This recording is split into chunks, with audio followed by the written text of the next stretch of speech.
Bonjour mesdames et messieurs, bonjour chères auditrices, bonjour chers auditeurs, bonjour à tous les élèves de la classe éclaireur Pro Vérité.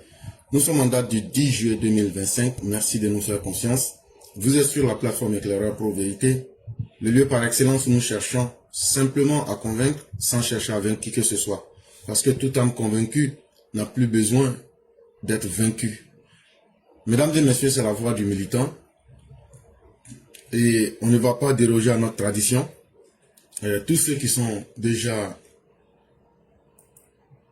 sur le point de prendre la parole, vous pouvez vous signaler. Nous en avons pour 1h30 exactement, pour être plus précis. Et donc tous ceux qui souhaiteraient parler, si c'est la première fois que vous n'avez jamais du tout parlé sur la plateforme éclaireur Pro Vérité, là où vous recevez vos appels et puis vos textes messages sur Facebook, on appelle ça le Messenger. C'est différent du inbox où vous recevez les emails. Donc vous partez là-bas dans le Messenger et vous écrivez simplement « Je souhaiterais prendre la parole » et comme ça on va débloquer la ligne puisque c'est comme ça que Facebook est fait et de cette façon donc on va pouvoir vous donner la parole. Et donc on ne pourra pas attendre puisque le temps n'est pas renouvelable. C'est uniquement ceux qui vont se présenter. Il y a déjà la Mao Sali Kone qui se présente. On va donc se laisser 3 minutes pour voir la disponibilité des uns et des autres. Et en fonction de ceux qui seront présents, on va diviser le temps et on va pouvoir évoluer. Et je dis déjà merci à tous ceux qui nous font confiance et à tous ceux et toutes celles qui suivent la plateforme Éclaireur Pro Vérité et à tous ceux qui l'animent de quelque manière que cela soit. Vraiment merci à chacun. Et continuons ce combat de la dignité parce que c'est un combat qui est vrai. C'est un combat à travers lequel nous ne demandons pas de prix. Et ce que nous demandons, c'est la dignité et surtout la possibilité qu'un monde meilleur soit offert aux générations à venir. Voilà simplement ce que nous demandons. Et en tout cas pour des humains qui ont pleinement le sens de leur existence, c'est pas assez demandé que de se donner une vie digne ou de laisser une vie digne aux générations à venir. Et donc tous ceux qui participent à ce combat, même si c'est à travers votre présence, sachez que c'est déjà important. Et donc avant que les gens ne puissent se signaler, comme je l'ai dit, le temps lui n'attend pas. Une fois qu'on sera à la 49e minute, on va faire avec ce qu'on a et on ne pourra plus prendre ceux qui vont se présenter à la dernière minute parce que nous avons d'autres obligations qui font que nous ne pouvons pas nous amuser avec le temps. Et donc, comme je le disais, Mamadou Awa Gassama, il a reconnu les faits qui lui sont reprochés en tant qu'un insulteur public et un impoli, un vieux impoli qui ne sait pas respecter les autres. Mais c'est normal. Quand tu as été élevé par un père bouvier, c'est totalement normal que tu puisses penser que tout le monde est comme ton père et que le respect, c'est quelque chose qui n'existe pas. Et donc l'individu a reconnu tout ce qui lui était reproché par la justice ivoirienne et ils ont fait venir un avocat du Mali. C'est cet avocat-là qui est en train de l'aider et après donc cet avocat a demandé que comme c'est un grand au Mali là-bas là, et puis il était un grand député là-bas là, que donc on n'a qu'à essayer, au moins il va rester et mais n'a qu'à sortir de la maca. Mais ça là c'est deuil. Ça là ils veulent le faire sortir et puis il va tchenguer. Il n'a qu'à rester à la maca là-bas. C'est ça qui est bien. Et les opposants s'étonnent. Il y a une vague d'arrestation des opposants alors que la présidentielle s'annonce. Mais soyons un peu plus sérieux. Soyons un peu plus sérieux. On ne peut pas venir arrêter des gens dans le vide. Est-ce qu'ils ont marché et puis ils ont été arrêtés? Ou bien est-ce qu'ils étaient chez eux à la maison et puis ils ont été arrêtés? Non. Quand vous vous mettez dans des mouvements où vous avez été pris la main dans le sac, dans des lieux où vous étiez en train de faire des achats d'armes. Qu'est-ce que vous voulez? Que le gouvernement ferme les yeux, ils n'ont qu'à s'asseoir, et puis ils n'ont qu'à dire non, on laisse à Dieu. Hey, moi je vais vous dire la vérité. Ces arrestations-là, ça ne va pas s'arrêter. Vous avez vu tout récemment une série d'individus idiots qui sortent et qui insultent le président de la République. C'est fait exprès. On sait. Nous, on sait que c'est fait exprès. Parce que ce que vous étiez en train de faire là, que vous ne voulez pas que on regarde et puis on voit dedans. On a bien vu dedans. Ceux qui ont été pris là, quand ils seront devant les juges, le monde entier va connaître les vraies raisons. Donc ne vous inquiétez même pas. J'ai dit, même si 10 000 personnes, si vous voulez là, faire sortir 10 000 personnes pour inciter le président, pour vouloir distraire. Mais ce que vous étiez en train de faire derrière ça, sinon vous-même, asseyez-vous. Tu vas insulter Alassane Ouattara là, ça va t'amener où? Et tout le monde connaît les conséquences. Mais pourquoi subitement, tu vois, il y a des grigous qui viennent et qui disent n'importe quoi. C'était de la distraction. Tout ce que vous avez vu là, et puis ils ont été arrêtés là, c'était de la distraction. En arrière-plan là, c'était pour essayer de distraire les Ivoiriens. On a attrapé certains en flagrant délit d'achat d'armement. Donc, quand ils ont su ça là, ils ont payé quelques grigous, ils leur ont dit va, tu incites Alassane Ouattara. Là maintenant, eux vont sortir pour dire, ouh, on arrête les opposants partout. Non, c'est ceux qui ont commis des crimes là. Ceux qui ont commis des crimes là, ils seront arrêtés. Et c'est sans état d'âme. La justice n'aura pas honte. Et la justice ne prendra pas vacances. Ça, soyez-en sûrs. Mesdames et messieurs, nous sommes à la 52e minute. Nous avons 1, 2, 3, 4 personnes. C'est vraiment avec ces 4 personnes que nous allons continuer. Et à chacune de ces personnes, nous allons laisser une quinzaine de minutes pour qu'elles puissent s'exprimer. Et donc, je dis merci. Et nous allons commencer avec Mère Bouanik, qui, pour sa première fois de parler ici, c'est avec elle que nous allons débuter. Je dis merci à tous ceux qui nous font confiance. Merci d'être sur la plateforme Éclaireur Pro Vérité. Et donc, c'est avec ces 4 personnes qu'on va faire la voix du militant de ce jour.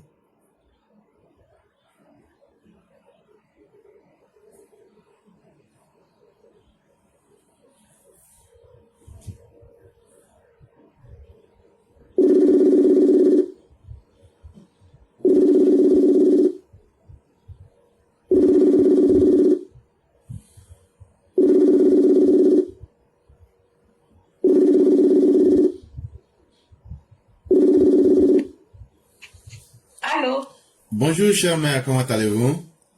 Bonjour, Éclaireur Pro Vérité. Bonjour, je suis contente d'attendre ta voix.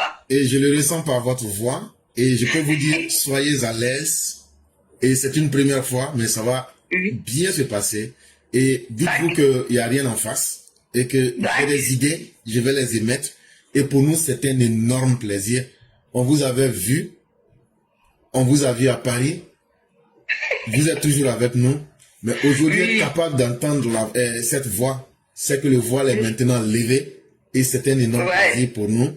Et vraiment, merci pour votre présence à Paris pendant la grande marée orange et merci pour le combat et merci toujours pour la grande dignité dont vous faites preuve. Oui, c'est moi qui vous remercie pour tout ce que vous faites. Ça fait vraiment, vraiment du bien. Et ça fait du bien quand on vous attend, franchement.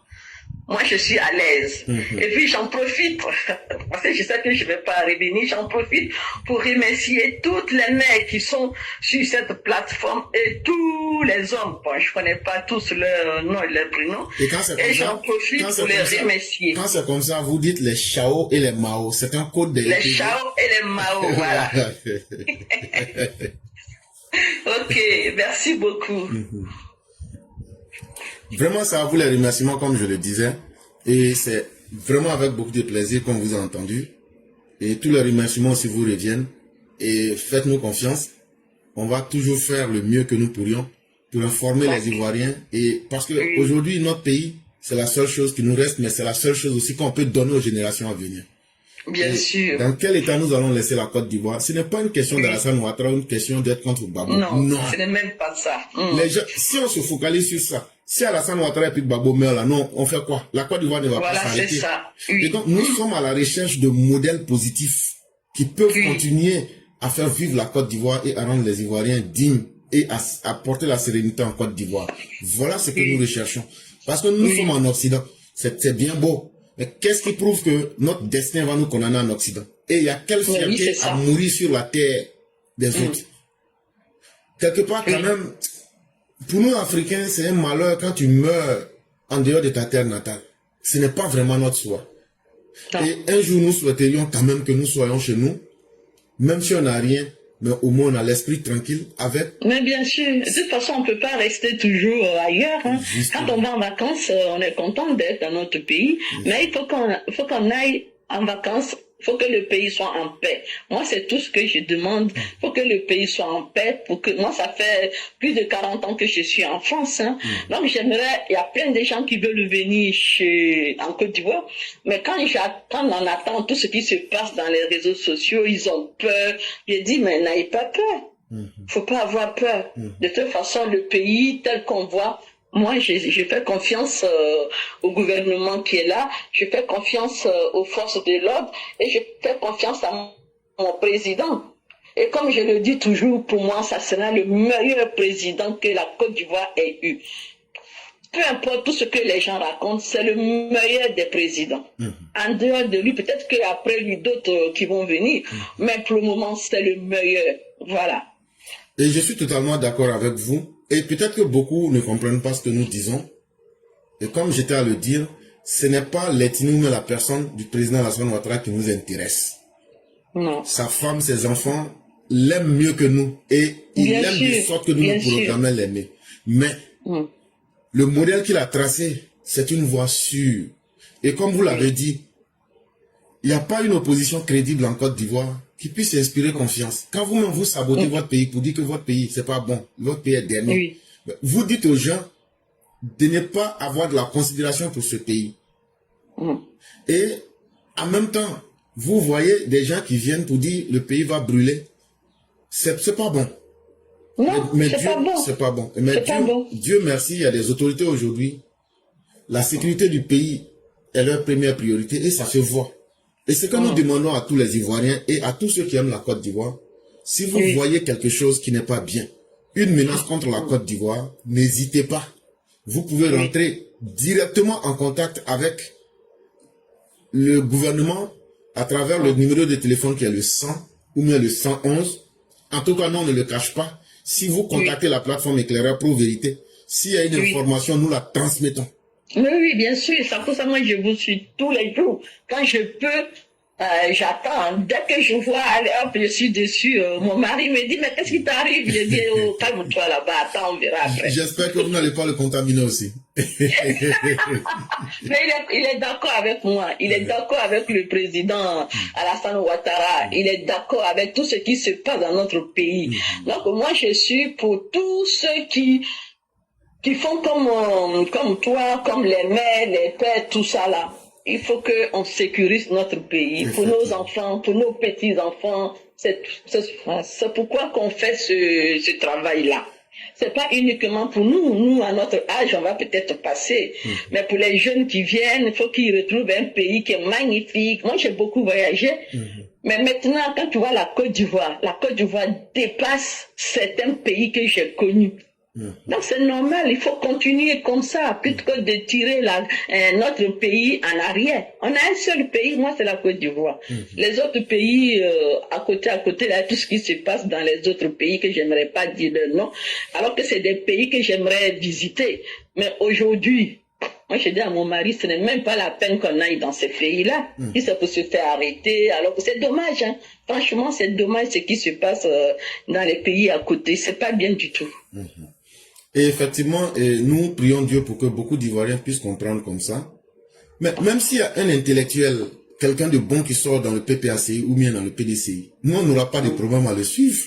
Mais il faut que l'unité du peuple, il faut que les discriminations, les injustices cessent et que le développement soit cet élément-là qui va réunir les Ivoiriens pour évoluer. Mais c'est ce que le président Ouattara fait aujourd'hui. Et les autres sont dans le dénigrement. Et les autres ils sont dans le dénigrement et ça fait mal. Moi, quand je vois des bons à rien, des crânes rasés, des gens qui ont la tête, le cerveau plein de caca, de fions, qui racontent n'importe quoi, et qui insultent le président éclaireur pro, ça fait mal. Ça fait très très mal. Moi, des fois, je pleure quand je vois ces imbéciles, ces jeunes de rien du tout. Franchement, ça fait mal. Je peux vous assurer d'une chose. Dans la nature, il y a ce qu'on appelle la loi de la résonance. Ça veut dire, c'est que tu lances, l'écho te revient. Et ces gens, ils ont deux possibilités. Quand tu insultes un âge qui est plus avancé que ton âge, oui, c'est un grand signe de malédiction. Et ça apporte deux conséquences. Et de ces deux conséquences, soit tu assumes les deux, ou bien tu vas tout du moins assumer l'une des conséquences. Quand tu insultes quelqu'un qui est plus âgé que toi, et que c'est surtout de façon injuste, si Dieu t'aime, il va te donner la chance d'être vieux, et un jour on va t'insulter. Ouais. Mais la Bible nous le dit, honore tes pères et tes mères afin que nous allongions tes jours sur la terre. Mais quand tu insultes tes pères et tes mères, des gens qui sont en avance en âge sur toi, tu es en train de raccourcir tes jours. Tous ces petits que vous voyez là, ils vont mal mourir avant même leur âge. Ils vont même pas atteindre l'âge de la vieillesse. Parce qu'ils ne méritent pas de connaître ce que c'est que le vieil âge. Et s'ils connaissent aussi ce qu'on appelle le vieil âge, c'est des gens qui vont finir leur vie humiliés. Regardez Babo aujourd'hui qui dit que lui n'aimerait pas qu'on le traite de voleur. Mais hier, lui, il a traité Félix Houphouët-Boigny de voleur. Bien sûr, il a traité Nana Houphouët-Boigny de tout. C'est ce qui le rattrape. De toute façon, que Dieu me pardonne, mais tous ceux qui font ça, ils vont mal finir. Ils vont mal finir, ils n'ont qu'à rester là. Nous qui suivons Alassane Ouattara, moi je suis heureuse. Je suis bien dans ma tête, je suis heureux, je suis bien, mais quand j'entends les gens l'insulter, ce pauvre monsieur, le président, tout ce qu'il fait pour le bien-être de tous les Ivoiriens, avec sa femme, franchement, il faut être vraiment bête, avoir caca d'oiseau dans le cerveau pour dire des choses pareilles. Franchement, aujourd'hui, je suis trop contente de t'entendre. Et puis, voilà quoi. Chers mères, c'est nous qui sommes, comme je le disais, plus que heureux. Et faisons confiance. Dans la vie, chacun doit avoir un travail. Même ne rien faire, c'est un travail. Maintenant, si toi, dans ta vie, tu es devenu insulteur public, la conséquence, elle est là en face. Mais, sinon, Alassane Ouattara, lui aussi, il a femme, il a enfant, il a des parents. Quand vous l'insultez là, ça fait mal à tous cela. Et puis des partisans extrémistes comme nous là. Quand vous l'insultez là, non seulement vous nous donnez un argument pour répliquer, mais là, nous autres, on va aller plus loin que ça. Oui. Donc là, on va voir ce que ça va donner. Or, en termes de se prendre sur le terrain là, ils savent qu'ils ne peuvent pas contre nous. Donc, dans tous les cas, ils sont perdants pour commencer et pour débuter. Oui, ils sont perdants, ça c'est sûr. Et donc, restons sereins. Et chers mères, vraiment, nous sommes plus que très heureux. Beaucoup. Et c'est nous qui vous disons merci. Et on va vous souhaiter une excellente soirée. Merci beaucoup. Je vous en prie. Merci. Au revoir. Ok. Et donc, à tous ceux qui voudraient prendre la parole, j'ai vu le frère Mohamed El Hamin qui disait, moi, j'ai une question. Vous pouvez poser votre question. Si nous arrivons à voir la question et qu'on a les réponses, on va vous les donner. Mais s'il se trouve que c'est une question métaphysique supranaturelle, pour me demander comment Dieu est, là je ne pourrais pas vous dire comment Dieu est habillé. Mais si c'est des questions qui rentrent dans les possibilités de nos connaissances, on va vous dire ce qu'on sait, en ouvrant aussi la porte à ce que ceux qui savent mieux que nous puissent aussi nous contredire et puis ajouter un peu là-dessus. Je veux être rassuré que notre PP va annoncer sa candidature. Oui, cher frère, Alassane Ouattara n'est pas quelqu'un qui trahit sa parole. Et au stade, il a dit qu'il voit, il a dit, je vous ai entendu, mais donnez-moi quelques jours pour vous donner la réponse. En fait, ce n'est pas la voix des gens qu'il a entendu, c'est le besoin des Ivoiriens d'avoir la paix, la tranquillité. C'est ce qui a frappé l'esprit du président. Sinon, quelqu'un peut parler, mais ce qu'il dit là, c'est faux. Quelqu'un peut parler, ce qu'il dit est vrai. Personne n'est Dieu pour savoir ce qui est vrai ou faux. Mais, quand quelqu'un est en difficulté, là, ton âme ou même ton esprit, parce que c'est deux choses complètement différentes. L'esprit, c'est cette capacité-là qui te permet d'être conscient de toi-même, qui te permet de savoir le bien et le mal. Si on veut simplifier vraiment, on va dire ton cerveau, mais ce n'est pas le cerveau en réalité. Maintenant, ton âme là, c'est le champ d'énergie qui est autour de toi. Et ce champ d'énergie là te permet de te maintenir dans la vie. C'est encore différent quand il se maintenir dans la vie et se maintenir en vie. Se maintenir dans la vie, ce n'est pas toi qui décides. Mais se maintenir en vie, c'est toi-même qui décides de te maintenir en vie. Parce que ton comportement, tu peux décider aussi de te soustraire de la vie. Et donc, comme je le disais, cher frère, ou mes chers Chao, le président a déjà parlé, seulement les gens doutent ou les gens se font peur pour rien. Quand tu regardes aujourd'hui les défis qui entourent la Côte d'Ivoire, est-ce que le président peut venir faire tout ce travail et puis laisser les ennemis de la Côte d'Ivoire venir détruire? Dans quel contexte il va se retrouver? Il y a ça. Quand il allait voir les Ivoiriens, surtout les plus jeunes, au stade là, si on doit faire une définition de cette foule-là, les gens étaient très jeunes. Ça veut dire que c'est la nouvelle génération. Les enfants de 2000 qui n'avaient jamais vu Alassane Ouattara, ils disent, bon, on va aller au pleuvoir là. La majorité de ces personnes étaient des jeunes. Et quand tu entends tes petits-enfants, ces jeunes gens te demander, nous avons encore besoin de toi, qui que tu sois, ça va marquer ta conscience. Il dit, j'ai compris, mais ce n'est pas dans le sentimentalisme. Quand je dirige le pays, laissez-moi le temps de vous donner la réponse de la belle des manières. Et chers frères, je peux vous assurer d'une chose, le président de la République sera notre candidat. Et le président de la République ne va jamais nous conduire sur une mauvaise voie. Ça, ayons cette garantie-là. Dormons et réveillons-nous sans hésiter. Le 9 février 2025, devant le corps diplomatique, ce qu'il avait dit au stade là, si vous vous souvenez très bien, il dit, je vais écouter ce que le peuple va me demander de faire. Si le peuple me demande de continuer, je vais continuer. Alors que le peuple lui a demandé au stade Ebimpe de continuer. Donc ça veut dire, j'ai compris, laissez-moi. Parce que quand tu demandes un service à quelqu'un là, c'est pas toi qui décides des conditions.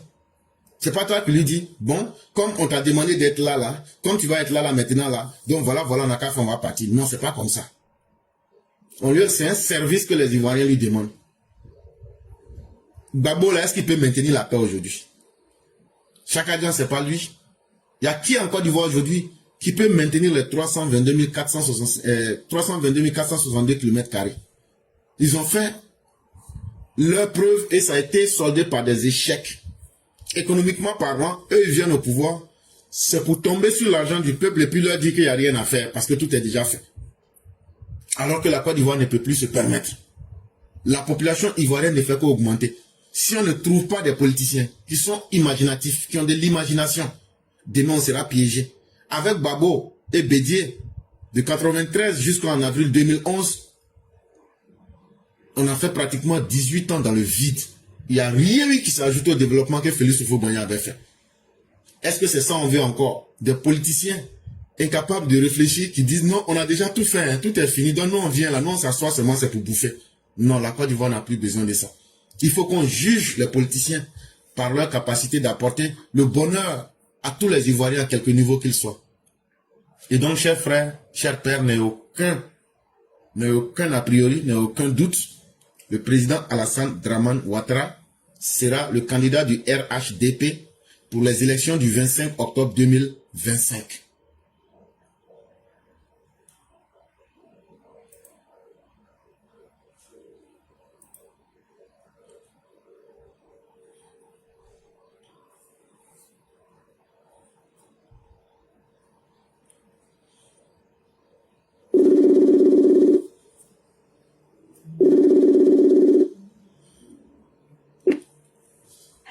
Allô? Oui, bonjour chère mère, comment allez-vous? Bonjour, je vais bien et vous? Dieu merci, tout va excellemment bien. Et la petite famille? La petite famille se porte très bien par la grâce de Dieu et j'espère que c'est le cas pour vous. Oui, grâce à Dieu, tout va bien. Ah, alhamdoulilah. Dieu continue de nous bénir Ok. tous. D'accord, merci beaucoup. Ok, il n'y a pas de problème. Oui, j'ai pas compris ce que vous avez dit, mais... J'ai dit que Dieu continue de nous bénir tous. Amina, franchement. Amina, que nous donne la santé, hein, surtout. La santé, c'est très important. Vraiment, c'est le plus important même. Ouais. Si tu as ça, que le reste n'a pas, c'est pas grave. Voilà. Et ça ne se paye pas au marché. Mais il ne faut pas aussi qu'il va nous oublier. Il n'a qu'à ajouter, assaisonner ça avec un peu d'argent, quoi. Et ça c'est vrai. C'est pas mon temps, il n'a qu'à mettre des condiments. Nos condiments, il n'a qu'à mettre un peu dans la caisse, là. En tout cas, l'argent aussi, là, c'est pas mauvais. C'est pas faux. D'accord. Merci beaucoup, éclaireur. Voilà, bonjour les Mao et les Chao, j'espère que vous allez bien. Vous savez, c'est vraiment un plaisir de vous avoir au téléphone, voilà, en direct, voilà. Avant de rentrer dans mon introduction, je vais dire aux Chao, aux hommes, de prendre les tabourets pour s'asseoir. Et vous, mes chers, adorables mères, femmes, prenez un verre d'eau et buvez. Verre d'eau de préférence glacé. Parce que je vais vous faire ça propre. Ça sera pas avec... Quand il dit propre, ça sera pour nous en fait. Aujourd'hui, nous allons faire les choses à notre faveur pour commencer. Merci beaucoup à vous et j'espère que vous allez tous bien. En ce moment, comme Éclaireur vient de dire, nous voyons tellement de jeunes perdus qui sautent pour se donner des problèmes. On ne sait même pas pourquoi. Pourtant, nous avons fait beaucoup de sensibilisation. D'autres, par la grâce de Dieu, ont compris. Leurs parents les ont conseillés. Et eux, ils ne sont pas rentrés dans cette manipulation. Mais malheureusement, il y a d'autres dont on ne peut plus rien faire pour eux. Eux restent toujours dans la manipulation des soi-disant opposants qui sont vraiment acculés. Ils ne savent même plus quoi faire. Donc, ils sont prêts à tout. Prêts à sacrifier encore la vie de certaines jeunes désœuvrées, qu'il suffit juste d'acheter quelques bières pour les donner, ou les mettre ce qu'ils veulent qu'ils disent dans la bouche. Ils prennent le téléphone comme ça, en se filmant, et bien en mettant des messages d'insultes envers le président le plus aimé de la Côte d'Ivoire, qui est monsieur son excellent Alassane Dramane Ouattara. Et bien, nous remercions les autorités du fait qu'ils ont commencé à comprendre les choses. Ils ont commencé à taper le poing sur la table. Il ne faut plus laisser les choses comme ça. Il faut frapper là où il faut. Il faut montrer à ces individus que rien ne sera toléré. Qu'on ne peut pas s'amuser à écouter ou à prendre quelques euros, quelques francs CFA avec les opposants incapables de donner une feuille de route aux Ivoiriens, qui les prennent comme des bétails, comme toujours, pour venir se servir et puis les jeter comme des mouchoirs, comme toujours. Voilà ce que je voulais dire pour mon introduction. Et maintenant, nous allons rentrer dans le but du sujet. Chers Ivoiriens, je vais parler de le manque de la sexualité de nous les femmes dans le couple. Vous savez, nous sommes des personnes qui sont beaucoup accusées. On nous traite de tous les noms. On nous traite d'infidèles. Tout ce qui est mauvais, c'est le nom des femmes qui est gâté. Nous nous marions pour être fidèles, pour être des femmes dignes, des mères d'enfants, pour nous occuper de notre mari, de notre foyer, pour suivre le chemin que Dieu a tracé pour nous. Mais malheureusement, nous nous rendons compte qu'il y a beaucoup parmi nous, après être rentrés dans le foyer, se retrouvent là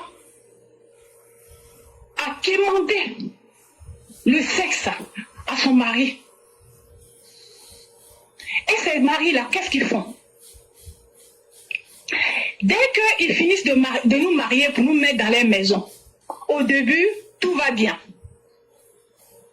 Souvent, il suffit juste que nous faisons un enfant, que pour eux, ils pensent que c'est fini. Nous sommes bons à mettre dans la poubelle. Ils commencent maintenant à se balader à gauche, à droite. aller chercher des copines au dehors. Et pendant ce temps, ils sont incapables d'assumer les devoirs conjugaux de la maison. Si tu as eu le malheur de toucher à la ceinture de ces hommes-là dans la maison, faut pas voir comment ils vont crier sur toi. Donc même, dès qu'ils arrivent à la maison, parce qu'ils ont fini de ces vidéos dehors, quand ils arrivent à la maison, paf, ils finissent de manger et tout, ils s'endorment en même temps. Ils te donnent d'eau. Tu restes dans ça, tu es là, tu tournes sur toi-même, tu tournes sur toi, tu tournes sur toi, tu ne sais pas comment tu vas faire. Et ça peut durer pendant longtemps, pendant des mois. Et dans ça là, si la pauvre femme fait erreur d'aller voir ailleurs là, ce sont eux qui vont venir s'arrêter pour dire que oui, ma femme, elle est comme ci, elle est comme ça, c'est rentré ici, c'est sorti ici. Ce que je n'encourage pas pour nous les femmes. Quel que soit ce qui va se passer, pour rien au monde, on doit faire ce privilège-là. Parce que ces hommes-là, les hommes qui font ça là, leur objectif là, c'est ça, j'ai l'impression. Ils veulent nous pousser à la bêtise pour pouvoir nous salir. Il y a d'autres aussi. Eux, ils pensent que la polygamie, là, c'est obligé. On n'est pas polygame qui veut. On est polygame qui peut. Toi, tu es avec une femme. Tu es incapable de la satisfaire. Ne serait qu'une fois par jour ou une fois tous les 2 jours. Et c'est toi qui t'élèves parce que toi, tu es musulman, parce que toi, tu as entendu que tu as droit à jusqu'à 4 femmes. Si tu peux, mais ça t'oublie. Tu vas soulever une autre femme. Tu vas prendre une femme comme moi. Moi, j'ai déjà dit pour moi, je m'assume. Je vous ai dit que moi, là, mon quota, là, c'est matin et soir. J'ai même oublié même à midi. Tu vas prendre une femme comme moi, alors que toi, tu étais avec ta femme, tranquille dans la maison. Et une fois de temps en temps, elle te laisse, elle te tolère. Tu t'en vas soulever une femme qui assume sa sexualité. Parce qu'elle ne va pas aller faire ça à gauche, à droite. Si tu as décidé de la marier, tu dois assumer ta place d'homme. Parce que c'est pour ça qu'on s'est marié. Ah oui, il faut qu'on se dise la vérité. Tu vas aller soulever cette femme-là. Elle aussi, tu commences avec elle. Tu laisses tomber pour la première. Elle, tu commences maintenant à lui servir maintenant. Tu vas aller prendre maintenant toutes sortes de médicaments parce que tu es incapable de satisfaire cette dernière-là, parce qu'elle est plus forte que l'autre. Là, tu es dans ça. Elle aussi, Dieu fait qu'elle tombe enceinte aussi. Tu la déposes aussi. Tu t'en vas soulever 3e femme. Donc elle aussi, pour elle, là, de son quota, tu laisses ça. Et c'est comme ça que certains hommes font. Ils mettent des femmes dans des situations déplorables dans la maison. De toute façon, vous aimez le sexe, c'est comme ça, nous aussi on aime. Oui. Ne pensez pas qu'à vous, pensez à nous aussi. Sachez que si tu as pris une femme, tu la mets dans ta maison et tu es incapable de la satisfaire sexuellement, si elle est partie faire des conneries au dehors là, sache que les péchés là, c'est sur ta tête qu'on va écrire ça. Parce que tu n'étais pas obligé de la prendre comme femme. Si tu penses que tu es incapable de la satisfaire au lit, laisse-la, elle va aller se marier à une autre personne. Donc je conseille à nous les femmes, si tu as un homme qui est comme ça, il faut lui parler. S'il y a possibilité, mais il faut tomber sur lui. Oui, c'est ton homme. S'il ne veut pas dans ça là, tu fais tout ce qu'il faut. S'il ne veut pas là, il faut aller voir les parents pour les expliquer les choses. Si ça ne va pas aussi là, n'hésite pas à divorcer s'il le faut. Parce qu'il vaut mieux ça que d'aller faire l'infidélité au dehors. Parce que quand ça va tourner là, c'est sur ta tête que ça va tomber. Voilà ce que je voulais dire aujourd'hui pour dire à vous les hommes là, faites attention à nous. Faites attention à ce que vous faites. Sachez que tout ce qu'on fait sur cette terre là, il y a péché. Il y a péché dans tout, hein. Voilà, une femme là, ce n'est pas un meuble qu'on peut venir déposer dans la maison, hein. Oui, elle a droit à ça aussi. Et c'est son droit. Oui. Elle ne va pas aller faire à gauche, à droite. Elle est fidèle. Elle est mariée à toi. C'est toi qu'elle voit. C'est toi son homme. Donc tu dois assumer. Si tu n'es pas malade, si tu es malade, on va faire tout pour te guérir. Mais à partir du moment que tu es guéri là, tu dois jouer ton rôle d'homme. Donc voilà ce que je voulais dire. Pour dire 2 mots à certains hommes. Vous, on se connaît. Voilà ce que je voulais dire, éclaireur. Je vous souhaite une très bonne journée. Et les femmes, ne vous laissez pas faire. S'il faut tomber sur eux, tombez sur eux dans la maison là-bas. Voilà, c'est moi, j'ai dit, c'est sûr, j'assume ce que je dis. Merci beaucoup, éclaireur, et bonne journée à vous. Au revoir. Moi, en tout cas, si ma femme me viole, je vais crier. La police va venir. Dans l'affaire où on dit de tomber dessus, déjà on a vu des femmes s'il sortir pour dire qu'elles exigent 3 coups. Maintenant, il y a les Odineka garçons qui sont sortis pour dire qu'elles ne peuvent pas faire plus qu'un coup. La vidéo là, ça circule actuellement sur la toile.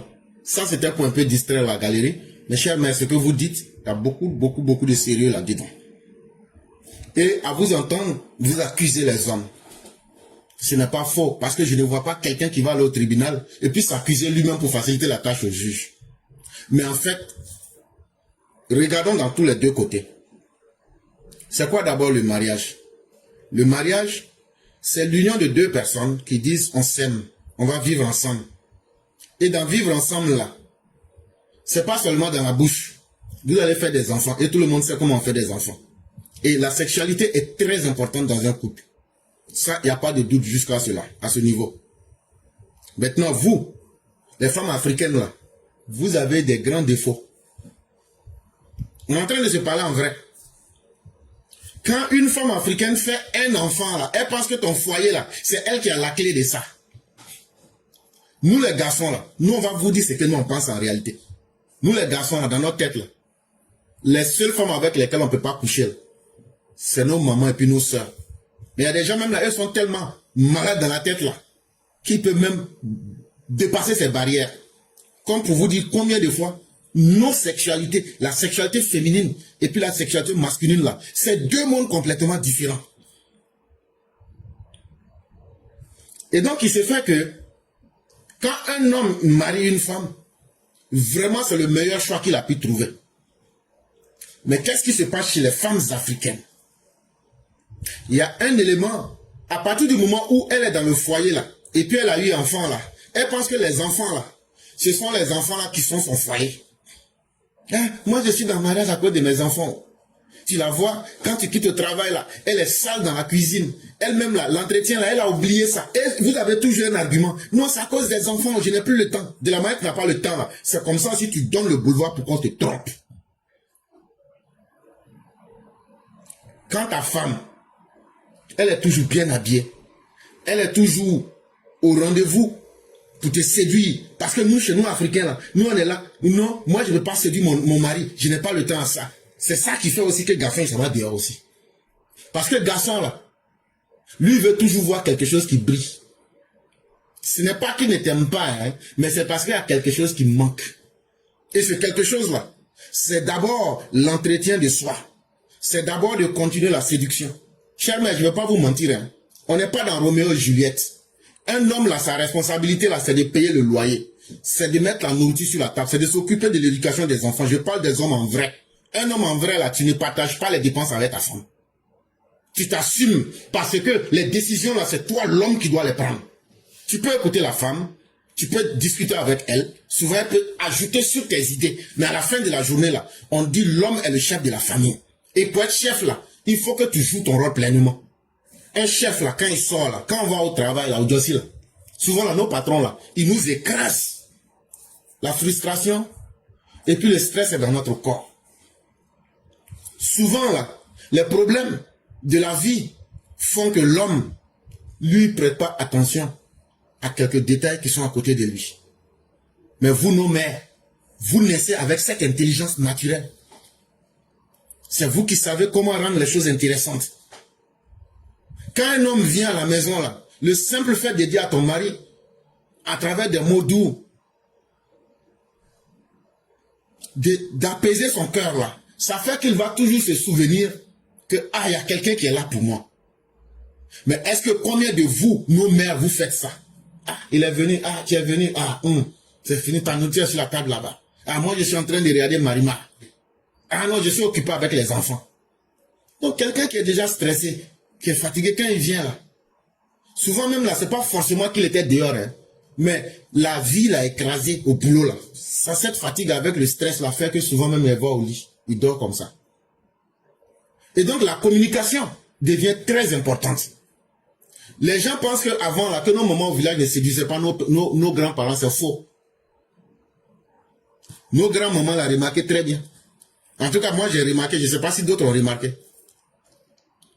Quand on était au village, ou bien le papa là, restant de nourriture des enfants de la journée, elle va chauffer ça pour mettre ça à côté dans une petite marmite pour dire ça c'est pour votre papa. Mais faut pas voir que c'est vrai restant. Hein. Elle a préparé un petit quelque chose à côté, elle a mis ça dans ça. Les enfants ont mangé kabato ou bien foutou ou bien riz dans la journée puis ils disent qu'ils ne veulent plus. Il n'y a pas de problème. Par pudeur, pour ne pas que les gens se rendent compte de son coup, elle a préparé un petit quelque chose qu'elle-même, c'est elle seule qui connaît. Elle a payé ça au marché, elle a préparé un petit quelque chose pour son mari. Elle met ça sur le restant de nourriture là. Pour dire ça là, c'est pour votre papa, personne ne doit toucher. Quand papa là ouvre là, c'est là maintenant nous les enfants on se rend compte qu'il y a poisson dedans, il y a viande dedans, tout. Si je savais, ben ça la marmite là, tu as touché là. La première personne, si le vieux dit, ah les enfants, vous voulez manger dans la marmite là, la première personne qui va réagir, c'est la maman. Ah non, je n'ai pas fait ça pour vous, hein. Je n'ai pas vous là, on vous donne riz ou un foutu là, vous n'aimez pas manger. Mais quand vous voyez pour votre papa là, c'est ça que vous voulez. C'est pas une histoire de foutu, mais de trucs que les enfants n'ont pas mangé. Hein. C'est ce qui a été mis dedans. C'est un message. Pour dire que, Dieu, je t'attends la nuit. Faut bien manger. Et nos parents comprenaient ça.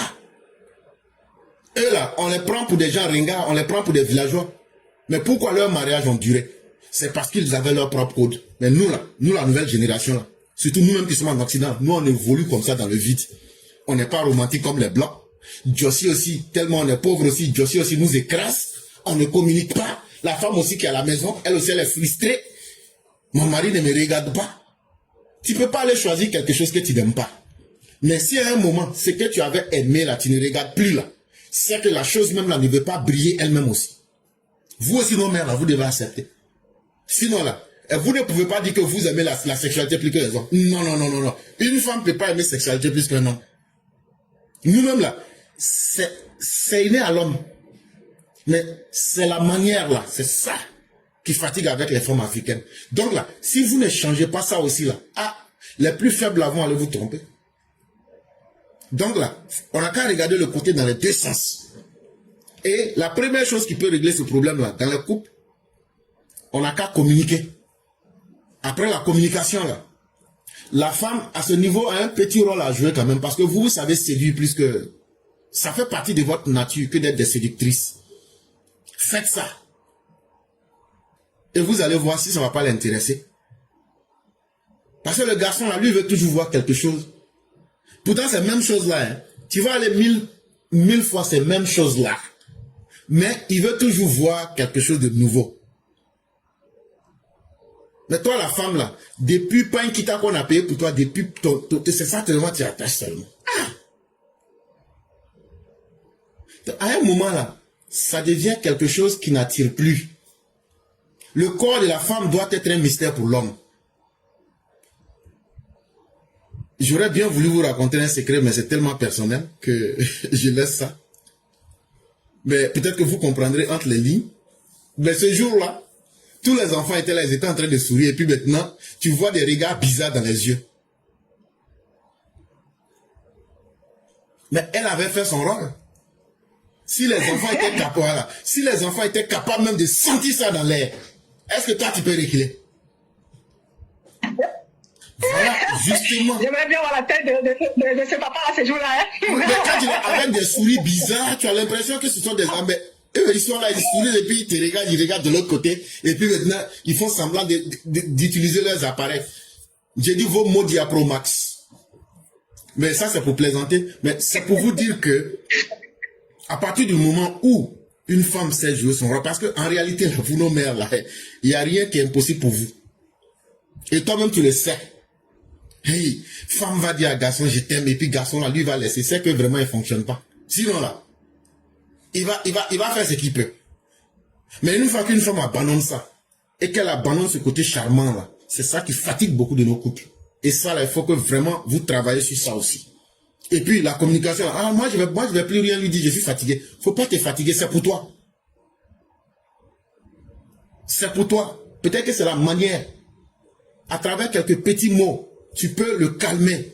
Parce que le rôle d'une femme, là, nous les hommes, là, par nature, on est très impulsifs.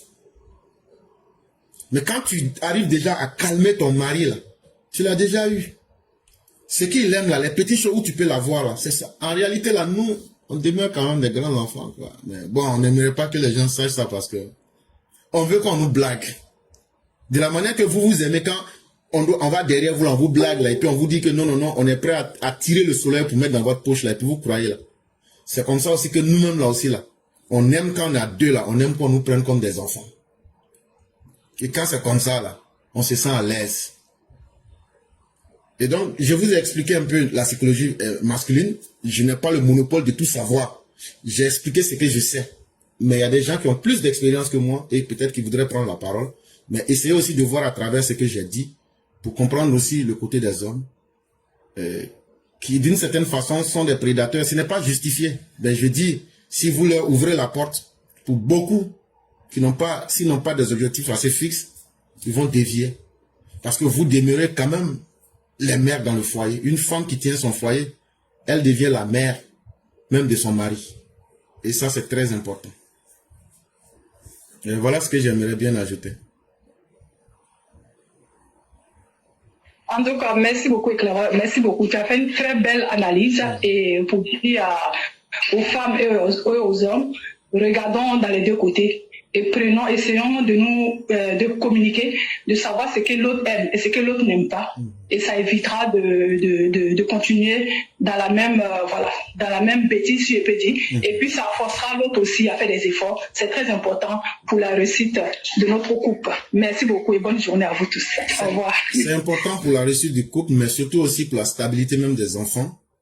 Parce que quand des enfants voient deux vieux êtres, ils se disent, mais malgré tout ce temps-là, ces gens-là s'aiment encore.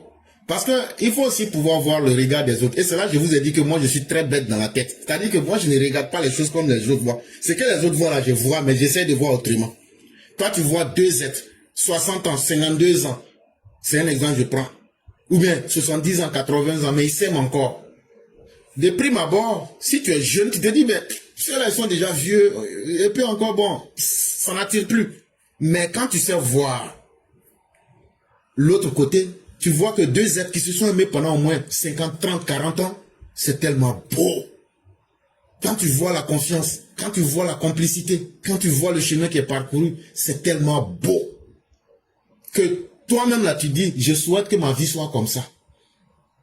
Parce que ce n'est le souhait de personne que d'être dispersé. Dans dispersion là, il y a sida dedans, il y a gono dedans, il y a MST dedans, il y a tout ce que tu n'imagines pas. Et puis il y a dépenses inutiles dedans aussi. Il y a dépenses inutiles dedans. Alors que si tu es avec ton foyer, que tu sois polygame ou monogame, mais que tout est bien fixé et puis tu maîtrises tes dépenses. Les petites filles de dehors là, elles s'amusent pas, elles vont bouffer ton argent comme les sauvages là. Et ça là, ton argent va partir dans le vide. Alors que si tu étais dans un cadre bien, et quand les enfants même grandissent dans un foyer où ils voient papa et maman sont ensemble, c'est une fierté pour les enfants. Et c'est un modèle qui reste dans leur tête. Ces enfants-là naissent en vous disant, si moi là je dois rentrer dans un foyer là, c'est pour de bon. Et donc c'est des modèles que nous traçons. Et il faut être capable de consolider le couple. Et comme je le disais hier, il n'y a rien qui est facile dans la vie. La vraie vie, ce n'est pas Roméo et Juliette. Pour dire que tout sera facile ou bien que tout sera bon.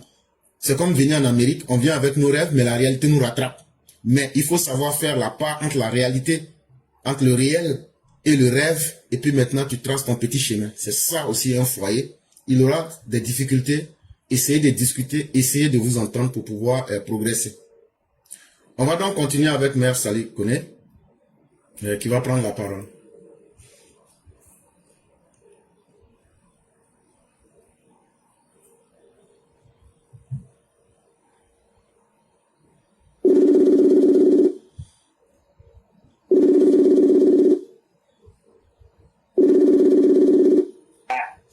Alors? Oui, bonjour, professeur. Bonjour, chère mère, comment allez-vous? Je vais très bien, et toi? Dieu merci, tout va excellemment bien. Ok. Et la famille? Et la famille?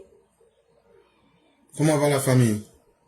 Alhamdulillah, de mon côté, ça va. Et chez toi, ça va aussi, j'espère. On se plaint pas. Grâce à Dieu, tout va bien.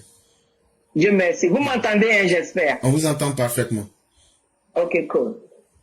Donc, bonjour à toi, professeur. Bonjour à tous les ETV. Bonjour à tous ceux qui nous suivent.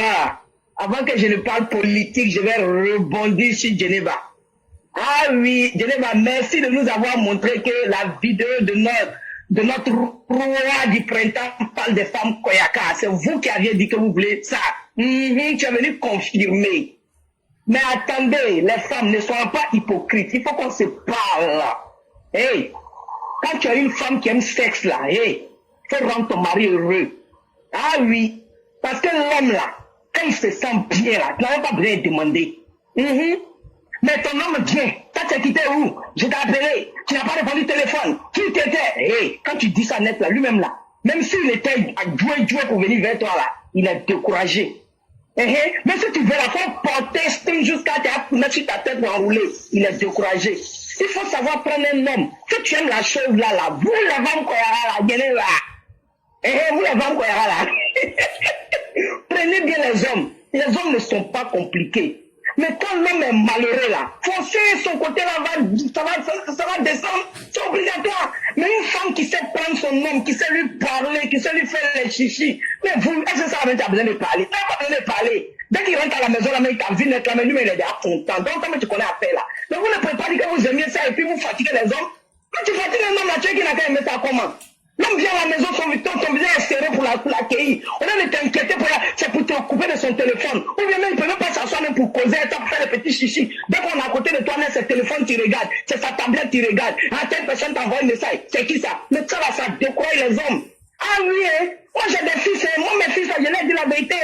Quand tu ne peux pas te donner la paix, il ne faut même pas perdre ton temps pour mourir cadeau. Il ne faut pas porter à ta soeur pour avoir AVC. Non. Il faut te faire confiance et puis faire confiance à ton homme. Quand un homme, même l'amour existe dans la famille, dans le couple là, je vous jure, même dehors là même là, il ne regarde pas. C'est la femme seule qui peut maîtriser l'homme à ne pas trop aller dehors. C'est la femme, c'est nous qui avons ce pouvoir là. Mais si le monsieur trouve la paix dehors plus que chez toi à la maison, qu'est-ce que tu veux, ça va donner? Le plus souvent quand on voit des hommes, je n'ai pas dit il y a des hommes frivoles, je n'ai pas dit non. Il y a des hommes dans la vie là, ils ne savent pas ce qu'ils veulent comme nos opposants là. Il y en a aussi. Mais un vrai homme là, quand il sait que chez lui à la maison ça va, il va aller faire quoi dehors? Vous pensez que les hommes là ils ne se fatiguent pas? Quelqu'un qui va au travail, il va aller réfléchir toute la journée. Sa tête travaille, il va aller se promener encore aller chercher petit truc pour faire ça. Mais c'est parce qu'à la maison ça ne va pas qu'il sort. Ah oui! C'est parce que ça ne va pas à la maison qu'il sort. Mais si ça va à la maison, la forcée, il va rester. Il y a des hommes, même quand ils sont dehors, mais tellement à la maison, ça va là, mais il est pressé même pour rentrer. Mais il y a des hommes, ils veulent rester même au travail. Parce que dès qu'ils rentrent à la maison, ce sont les problèmes. Mais à nous, les femmes, arrêtons d'être hypocrites. Alors, c'est nous, on dit, on ne veut pas polygamie. Vous ne voulez pas polygamie, mais apprenez bien les hommes. Moi, j'ai dit ça à mes fils, Moi, mes belles filles, c'est ça, je vais leur dire. Si tu ne veux pas que mon fils cherche des femmes dehors, prends-le bien. Et lui aussi, je lui donne des conseils. Quand une femme te prend bien, c'est pas parce qu'elle est bête, c'est parce qu'elle t'aime. Donc, ce genre de femmes, il faut bien attraper. Ah oui, faut pas on va se mentir, Nous les femmes là, faut pas on va se mentir. C'est nous on fait que nos hommes là, toutes là, ça fonctionne pas comme il faut. On les surcharge de problèmes. Des problèmes inutiles souvent. Le monsieur met son travail, même le stress. Il vient à la maison encore, il y a stress qui l'attend. Et vous aimez la chose. Vous aimez ça comment? Vous allez aimer ça comment? Tu ne gagnes pas la paix. Tu aimes la chose, prends bien soin de ton homme. Rends-le heureux tous les jours. Rends-le heureux de ta manière. Tu sais très bien, parce que quand tu maries quelqu'un là, tu fais attention à lui là, tu sauras exactement qu'est-ce qu'il aime, qu'est-ce qu'il n'aime pas. Donc tu apprends ça. Et dès que tu connais ça, toi-même tu sais que tu aimes la chose, tu ne peux pas rester sans ça là. Tu le rends heureux. Et puis il va pouvoir te donner ça. Et puis Dieu même va le rendre, tu es Dieu pour toi. Mais tu es là, tu le cherches des problèmes. Le monsieur assis, mais tu n'aides même pas. D'ailleurs, même tu travailles, il travaille, tu ne l'aides même pas dans ses tâches. Tu le laisses avec toutes les tâches. Le monsieur là, il se cherche seul. Vous croyez que son cerveau là, le truc de l'homme là, c'est rattaché à son cerveau, c'est rattaché à son cerveau. Quand son cerveau n'est pas à l'aise là, il couche et puis il dort en même temps. Il ne pense même pas à ça. Parce que quand tu as pensé à sexe, ça va chez toi. Quand ça va pas chez toi, que tu penses à ça même. Imaginez quand vous-même là, vous les femmes là, quand vos enfants sont malades, est-ce qu'on pensez à sexe? Est-ce qu'on pensait à ça? Donc c'est comme ça, l'homme aussi, quand il réfléchit à le problème, il ne pense pas à ça.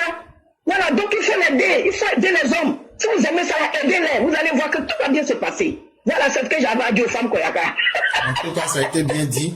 Et puis elles ont marché qu'elles veulent 3 coups. Ça là, les garçons d'aujourd'hui là, 90% des garçons peuvent pas tous les jours. Donc, les Odjinékas, ils sont sortis, ils disent qu'eux ne font pas ça. Que eux là, c'est ça les femmes Koyaka qui étaient sorties. Pour dire 3 coups. Maintenant là, les Odjinékas, ils sont sortis là. Eux disent que eux ne sont pas d'accord, que c'est un seulement ils vont faire aussi. Donc maintenant, il y a le combat entre eux là-bas, on est en train de regarder comment ça va se terminer.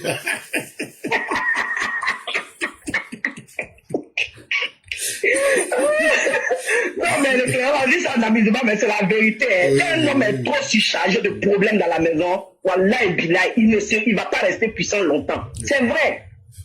C'est vrai, quand un homme est trop surchargé de problèmes, toi la femme qui aime ça, il faut bien prendre ton homme, il faut bien te comporter avec lui. Il faut arrêter de le surcharger de problèmes. Toujours c'est toi qui demande qui t'a appelé, qui t'a pas appelé là. Tout ça, ça surcharge. Il faut te faire confiance. Une femme doit se faire confiance. Maintenant, si tu ne te fais pas confiance, là, basta, ça c'est ton problème au fait, quoi. Car une femme, c'est la femme qui a la puissance de l'homme. C'est la femme qui détient l'homme. C'est la femme qui peut amener l'homme à faire ce qu'il lui-même il pensait même pas faire. C'est femme qui a ce pouvoir-là. Maintenant, pourquoi on va venir s'asseoir pour garçon? Et puis, on a qu'à se la vérité, tous les corps là ne sont pas les mêmes. Regardez nos 5 doigts là. Ils n'ont pas la même taille. Il y a des hommes qui peuvent faire 3 coups. Il y a des hommes, c'est un seulement qui l'arrange. Vous comprenez? Et puis, quand tu crois faire aussi qui met 3 coups là, quand l'homme qui a fait ça, c'est que c'est pas pour toi. Faut laisser partir. Faut chercher ton un coup là aussi. Et puis, c'est tout. C'est parce qu'on ne se met pas ensemble avec ce que nous va au fait. C'est pas souvent il y a des problèmes dans le couple. Quand la femme qui aime 3 coups, va chercher l'homme qui aime 3 coups. Il ne faut pas aller te mettre avec un homme qui a un coup et puis maintenant, toi, c'est problème, tu envoies sur sa tête. Voilà. La vie là même est tellement simple. Regardons nos doigts n'ont pas la même longueur. Donc tout le monde n'a pas la même puissance au fait. Il y a des femmes, même c'est un coup seulement qui les arrange, même peut-être même par semaine ou bien par mois. Il y a des hommes aussi, c'est comme ça. Donc mettez-vous ensemble comme ça et vous allez voir que la vie va rouler, tout le monde va vivre tranquille au fait, quoi. L'éclairage, je m'arrête avec ça. Maintenant, je vais parler un peu politique. Moi, je dis, où notre Côte d'Ivoire arrive actuellement où on est là. Wallahi, après Papa Ado, et Papa Oufoué là, ça fait Papa Ado, on a connu paix en Côte d'Ivoire. Ah oui, ça fait Papa Ado, on a connu la paix en Côte d'Ivoire. Donc, ceux qui n'aiment pas la paix là, ils n'ont qu'à laisser les Ivoiriens tranquilles. Le jour où les Ivoiriens vont changer pour dire qu'ils sont fatigués de la paix là, là ils vont revenir comme de la même façon Papa Oufoué là. Là, maintenant, vous pouvez revenir. Mais actuellement, la Côte d'Ivoire est tellement en paix. Et puis, il y a quelque chose que je vois sur les réseaux sociaux, je vais parler. Vous, les gens du RAIDP, là, arrêtez de dire, est-ce que Papa Ado sera candidat ou pas? Papa Ado est déjà candidat. Il est le candidat naturel du RAIDP. C'est Dieu seul qui a le pouvoir de ne pas faire de Papa Ado candidat. Papa Ado ne va pas nous trahir. Il ne va pas trahir son peuple. Si Papa Ado a fait le mandat difficile qui était le mandat de 2020 là, c'est pas le mandat de 2025 où c'est le peuple même qui dit Papa tiens là, qui va laisser. Vous comprenez? Dieu a confiance en Dieu, a confiance en Papa Ado. Prions pour lui, pour que Dieu lui donne santé, longévité. Voilà la seule chose que vous, en tant que militants du RAIDP, doivent prier pour le Prado. Santé, longévité, c'est tout. Le reste là, c'est bien fait. On vous a déjà dit que c'est nous même parti prendre pouvoir là pour lui donner. Non. Papa ne fait pas campagne cette année. Il n'y a pas de campagne. Voilà, il n'a pas besoin de campagne, il a déjà fait sa campagne avec tout ce qu'il a versé en Côte d'Ivoire là. La paix même qu'il nous a donné, ça a déjà fait sa campagne. Donc Papa n'a pas besoin de campagne. Ne vous fatiguez pas, ne vous posez pas de... On a 3 mois seulement. Oui, normalement, actuellement, on doit être prêt. C'est-à-dire être en maillot de campagne déjà. Donc ne vous en faites pas, Papa. Donc, Inch'Allah, Dieu fera. Il sera notre candidat. Et puis il va nous donner 5 ans. Et puis 5 ans là, que nous tous allons faire pour préparer notre 2030. Parce que 2030 n'est pas loin. Hein. 2027, là, mandat de 2027 doit préparer 2030. N'oubliez pas ça, chers Ivoiriens. Donc restons sereins. Tant que le Coran Pro-Vérité est là, tant que les EPV sont là, tant que les vrais enfants de Papa Ado sont autour de lui, Papa Ado va toujours continuer à nous servir. Il va nous donner nos 5 ans là, Inch'Allah. L'éclaireur, je m'arrête là, que Dieu protège Papa Ado et tous ceux qui l'entourent. Toi-même, l'éclaireur, que Dieu te donne santé, longévité. Et à tous les hommes, que Dieu aussi fasse que vos femmes vous glacent les cœurs pour que aussi vous puissiez les glacer aussi. Vous voyez de quoi il parle, non? L'éclaireur, je m'arrête là et bon jeudi à tous, que Dieu nous garde. Merci beaucoup, chère mère. Merci de la confiance que vous mettez dans le cœur de nos militants. Et, chers militants, RHDP, n'ayez point de doute. Le président Ouattara ne trahit pas sa parole. Et c'est quelqu'un qui se souvient de ce qu'il dit.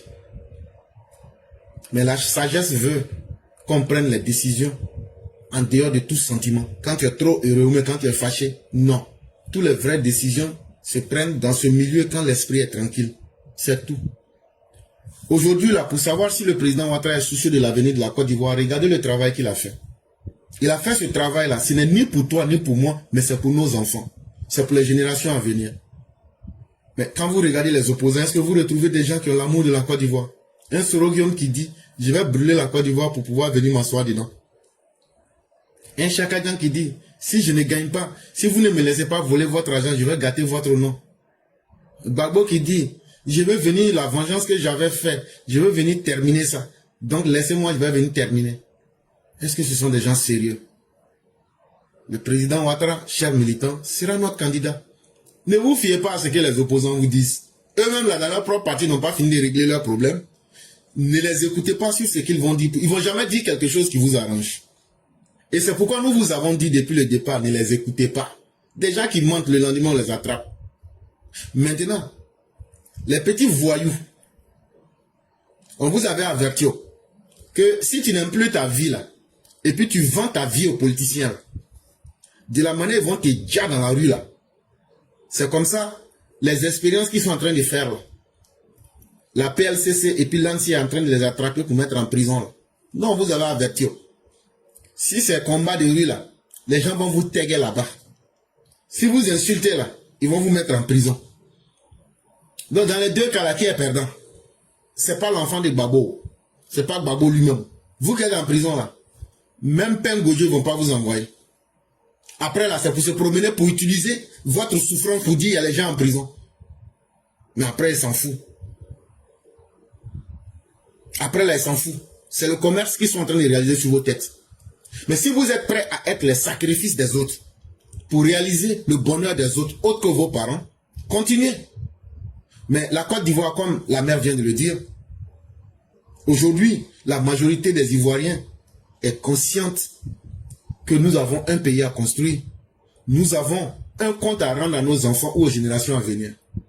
Et c'est Alassane Ouattara qui incarne le mieux cette possibilité-là. C'est nous-mêmes, on lui a dit d'être candidat. C'est nous-mêmes, on dit, il n'a qu'à faire. Si c'est mauvais, là, on va assumer les conséquences. Est-ce que ça, c'est difficile? Donc là, tous ceux qui vont s'opposer à la candidature de Ouattara, ce sont les opposants. Mais c'est totalement normal. Comment tu veux que ton ennemi n'a qu'à t'applaudir? Mais si vous continuez à écouter ces personnes-là, vous vous démoralisez, ce n'est pas bien. Alors que toute la vérité a été dite, toute la vérité est devant vous. Et il y a une de nos mères qui m'a demandé qu'est-ce que je pense de la rencontre entre Donald Trump et les présidents africains qui s'est passée hier. Mes chères mères, ne serait-ce qu'à voir les images, en tout cas j'ai vu une image où Trump il est assis et les présidents africains sont arrêtés à côté de lui. Maintenant l'image, il n'y a rien à voir là-dedans. Mais regardons aussi comment d'autres chefs d'État qui ont été reçus par le même Donald Trump, comment ces présidents ont été reçus par Donald Trump. Je prends un exemple. Moi, j'ai une vieille photo du président Alassane Ouattara où on a vu la femme de Trump, lui-même arrêté avec le président au milieu et leurs différentes femmes sont à côté. Ça s'appelle le respect. Mais la photo qu'on a vue hier, c'est un manque de respect vis-à-vis de certains chefs d'État africains.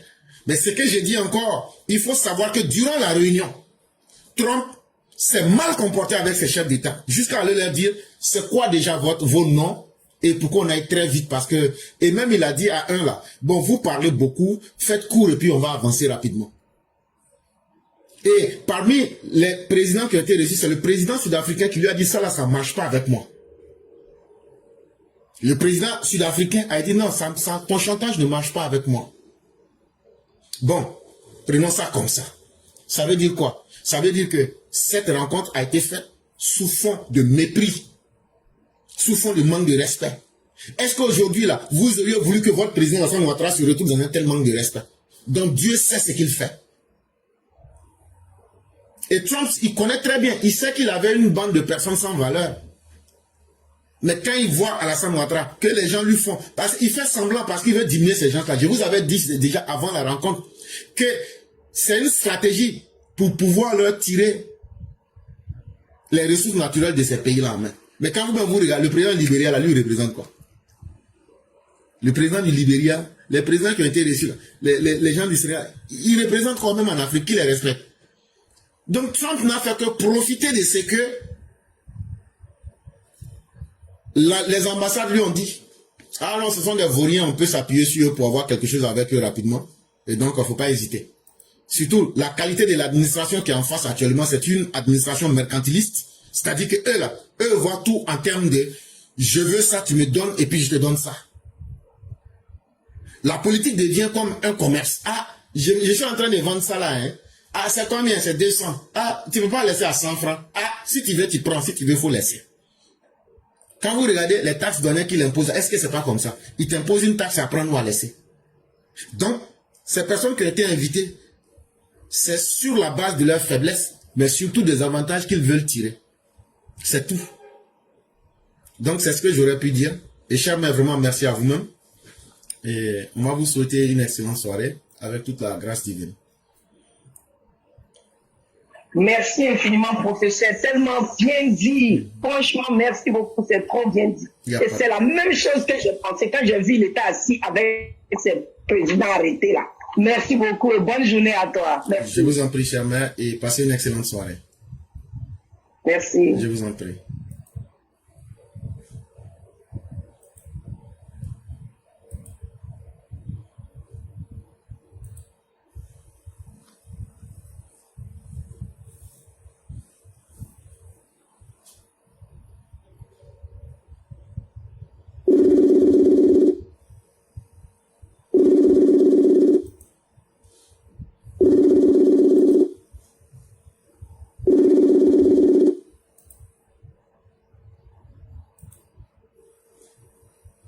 Allô? Allô? Allô? Oui, bonjour le grand maître, le conquérant. Allô, allô?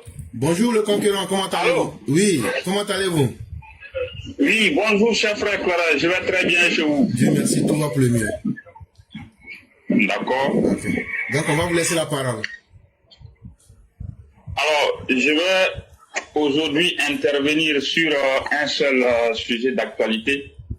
Je vous remercie de me donner la parole. C'est l'amélioration du transport urbain. Alors, aujourd'hui, malgré les nombreux efforts, on constate très bien que le transport urbain dans nos grandes villes reste assez problématique. Pourquoi? Vous convenez avec moi, à Abidjan, il est toujours difficile de se déplacer d'un point A à un point B en transport en commun parce que soit il y a un déficit des moyens de transport ou alors les moyens de transport sont vieillissants ou alors les moyens de transport sont très inconfortables. Cette réalité, on la voit également dans des villes comme Bouaké, Yamoussoukro, Korogo, San Pedro, Gagnoa, Daloa, Abangourou, Bondoukou et aussi l'autre grande ville là, on peut voir aussi du côté des Abouasso. Donc aujourd'hui, l'un dans l'autre, se déplacer dans ces grandes communes, c'est pas du tout facile. Parce que le taxi, un moyen de transport urbain, le taxi communal, il est vieillissant ou bien il est en voie de disparition ou alors, ce qui est malheureux, les gens roulent au gaz butane. Et moi, je vous dis, c'est connu de tous, ce n'est plus du tout caché. Dans beaucoup de nos grandes villes, à savoir Bouaké, Ferkesedougou, Yamoussoukro, Korogo, Abangourou, San Pedro, Daloa, les quelques rares taxis qui sont assez vieillissants roulent au gaz. Et même à Abidjan, même le phénomène est en train de venir à Abidjan. C'est malheureux parce que il y a un problème lié à la sécurité routière avec le déplacement dans ces camions qui utilisent le gaz butane comme moyen, comme carburant ou bien comme combustible, si vous voulez. Il y a cette difficulté-là. Maintenant, on voit aussi que lorsqu'on recherche un taxi dans ces grandes villes, Abidjan, on peut en trouver. C'est vrai, Abidjan, c'est difficile. On peut en trouver, mais dans ces grandes villes, c'est pas du tout facile. Et en même temps, le constat qui est là, on voit une grande opposition de nos frères transporteurs au renouvellement des moyens de transport urbains. Qu'est-ce qui coince au juste? Difficile de savoir. Pourquoi les gens jusque-là, ils n'arrivent pas à renouveler leurs moyens de transport? Il y a des lignes en périphérique, mais vous allez voir, hein, il y a des camions, mais c'est pas la peine. Ces camions-là ne font pas des visites techniques, c'est connu. Mais malheureusement, si on fait arrêter toutes ces voitures, vous allez vous rendre compte que les gens ne seront pas en mesure de se déplacer. Parce que déjà, les voitures manquent, la situation, elle est difficile. Est-ce que en interdisant toutes ces voitures de circuler, est-ce que ça va arranger la situation? Non. Quelle est la solution? La solution, à un moment, il y avait de l'espoir lorsqu'on a vu le gouvernement à travers le Fonds de développement du transport terrestre, FDTR. FDTT, je pense un truc, transport terrestre routier. Voilà. À travers cette structure, on avait vu à un moment donné un espoir net où on voyait que des mini-cars avaient été donnés à quelques transporteurs et aussi on avait vu le projet des taxis ivoires. Et même à un moment, à l'INGS, il a été présenté plusieurs dizaines de taxis ivoires, comme quoi ces taxis devaient aller dans les villes de Korogo, Daloa, San Pedro, Gagnoa, Boaké. Il y avait quelques 5 villes qui étaient choisies. Est-ce que ce projet est arrivé à bon port? Pour les autres villes, je n'en sais rien, mais je n'ai pas vu de taxis ivoires dans la ville de Korogo jusqu'à présent. Et une grande ville comme Korogo, ou même pour acheter les gros cars confortables de 70 places, en mode VIP, en mode express, ou bien les cars climatisés, les gens achètent ces cars-là comme des petits pains. Malheureusement, le transport urbain a du mal à décoller. Qu'est-ce qui ne va pas? À Korogo, aujourd'hui, vous comptez jusqu'à à peu près 15 compagnies de transport, 13 à 15 compagnies de transport en cas climatisé. Si on peut le faire, pourquoi est-ce que le taxi, ça coince? Moi, je ne sais pas. Les autres villes aussi, il y a les mêmes problèmes. À Abidjan, vous voyez les Massa qui continuent d'assurer le transport d'une commune à une autre, plus précisément des autres communes vers Adjamé. Mais la réalité, les Massa, ce sont des fourgonnettes qui font la livraison en Europe, tout le monde sait. Ce pas des véhicules qui sont adaptés aux moyens de transport pour les personnes. Mais on fait avec. On fait avec, espérant que l'avenir sera radieux. Donc, une fois de plus, c'est d'attirer l'attention du décideur pour que quelque chose soit fait. Si rien n'est fait dans ce sens, je pense que ce n'est pas intéressant. Il faut une transformation structurelle au niveau du transport. Et il faut aussi encourager nos frères à accepter l'idée de renouveler. Quelque part, si vous voyez, je ne veux pas me mettre à accuser le décideur, les responsabilités sont partagées. Parce que je suis très bien au courant qu'à plusieurs reprises, certains de nos frères transporteurs ont été approchés pour renouveler leur voiture où ils doivent travailler et puis payer à tempérament. Beaucoup se sont opposés. Certains ont estimé que les véhicules sont chers. Certains ont estimé que ça ne les arrangeait pas. Certains ont trouvé qu'ils n'avaient pas d'argent. Bref, plusieurs raisons sont avancées pour ne pas aller au renouvellement du parc auto. Donc là-dessus, je ne peux pas jeter la responsabilité sur les décideurs en partie. Je ne peux pas aussi trop accuser les uns et les autres. Mais la réalité, qu'on le veuille ou non, à un moment donné, il va falloir qu'on avance. Vous avez vu, le transport d'une ville à une autre aujourd'hui, avec les autobus, les cars, aujourd'hui, la situation s'est nettement améliorée. Les grandes villes aujourd'hui, si vous n'avez pas de cars confortables, vous n'aurez pas de clients. Et vous voyez, la concurrence, elle est là, les choses avancent. Mais le transport urbain, je pense qu'il y a problème. Je ne sais pas si nos frères transporteurs, ils attendent que le métro ou bien le BRT, les deux arrivent avant de se réveiller. Mais si vous ne vous réveillez pas, vous allez perdre une bonne partie de cet argent dans le transport. Donc, les gains dans le transport, vous allez les perdre si vous ne vous réveillez pas. Donc, à un moment donné, il faut faire quelque chose.